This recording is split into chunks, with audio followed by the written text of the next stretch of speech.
Isu yang pertama yang saya ingin dedahkan ialah tentang isu kenaikan pangkat dan juga isu penyalahgunaan kuasa kepimpinan di Kolej Universiti Sultan Azlan Shah di Kuala Kangsar. Ianya berkenaan dengan 4 orang pegawai tadbir grade N41 yang telah dinaikkan pangkat ke grade N44 secara mengerjut dan juga secara berkelompok, dan ianya telah melanggar peraturan-peraturan tertentu. Butiran kepada 4 pegawai tersebut adalah seperti berikut. Pertamanya namanya Encik Irwan Shah bin Ali Akbar, Ketua Jabatan Akademik dan Kemasukan Rekod Pelajar. Keduanya Encik Muhammad Razman bin Mahayuddin, Ketua Jabatan Sumber Manusia. Ketiganya Encik Muhammad Syuharizaman bin Syuhaimi, Ketua Jabatan Pembangunan. Dan keempat Encik Syahril Hazrin bin Samsudin, Ketua Jabatan Pentadbiran dan Pengurusan Strategik. Berikut adalah merupakan tindakan-tindakan yang menyalahi peraturan-peraturan universiti. Pertamanya, kenaikan pangkat secara mengejut dan tidak mengikut peraturan.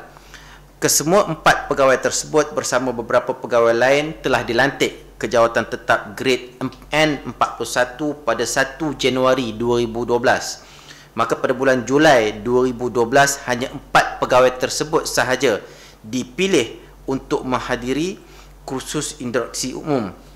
Paling awal 4 pegawai tersebut disahkan jawatan pada 1 Januari 2013, dan ada maklumat mengatakan mereka baru saja disahkan jawatan pada 1 Mac 2013. Amat tidak munasabah sama sekali apabila mereka terus dinaikkan pangkat ke grade N44 secara mengejut, iaitu hanya dalam masa 2 bulan ataupun berkemungkinan 2 minggu selepas disahkan ke jawatan grade N41.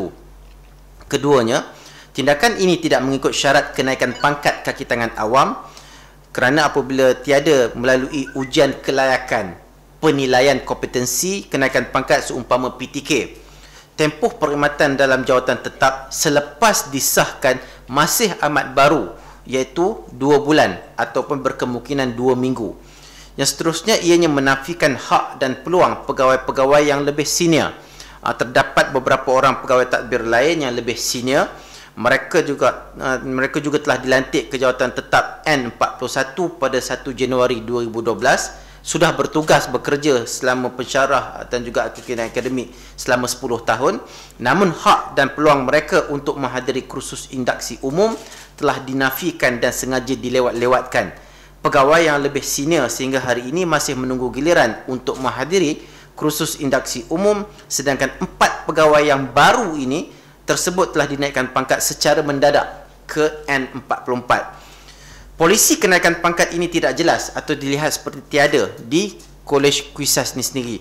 Polisi dan syarat kenaikan pangkat kaki tangan kolej tidak pernah dimaklumkan kepada kaki tangan awam kolej dan juga kaki tangan akademik.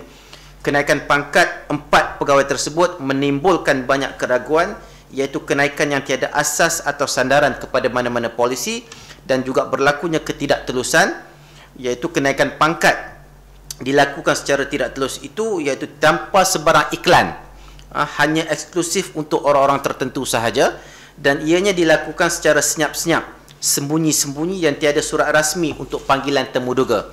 Mereka hanya dipanggil secara lisan untuk menghadiri temuduga. Dan kelompok kroni dan salah guna kuasa ketua jabatan dengan pemilihan pegawai-pegawai menghadiri kursus induksi, pengesahan dalam jawatan dan kenaikan pangkat dilakukan secara terancang dan eksklusif jawatan untuk kumpulan mereka sahaja. Pegawai-pegawai lain tidak diberi peluang yang sama. Mereka yang dinaikkan pangkat tersebut adalah seperti yang saya maklumkan tadi, yang mana kita lihat berlaku satu kejutan, iaitu Ketua Jabatan Sumber Manusia dan Ketua Jabatan Pentadbiran dan Pengurusan Strategik. Mereka menggunakan kedudukan mereka sebagai ketua jabatan untuk melakukan tindakan memproses kenaikan pangkat untuk kepentingan peribadi, dan di akhirnya menafikan hak kenaikan pangkat ahli-ahli akademik. Terdapat beberapa pensyarah grade DG41 yang telah berkhidmat lebih daripada 10 tahun tetapi tidak dinaikkan pangkat ke grade DG44.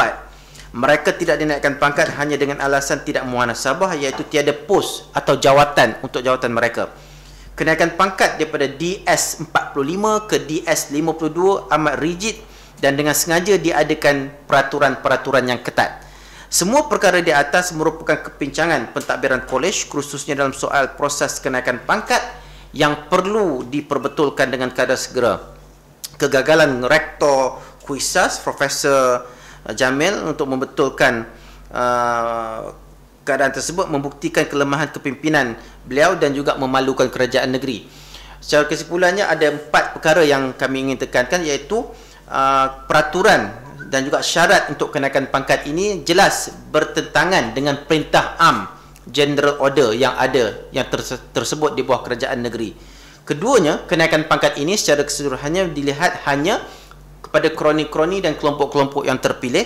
Ketiganya, 2 orang individu yang dinaikkan pangkat ini. Yang pertamanya, terutamanya kepada Encik Muhammad Razman Mahyudin, Ketua Jabatan Sumber Manusia, dan Encik Syahril Hazrin Syamsuddin, Ketua Jabatan Pentadbiran dan Pengurusan Strategik. Mereka ini yang menguruskan kenaikan pangkat, dan mereka ini menguruskan kenaikan pangkat untuk diri mereka sendiri. Kita melihat ini adalah merupakan atas kepentingan peribadi. Dan keempat, kelemahan kegagalan rektor untuk memaklumkan mentadbir KUISAS ini yang kita menjadikan sebagai hub pendidikan di negeri Perak.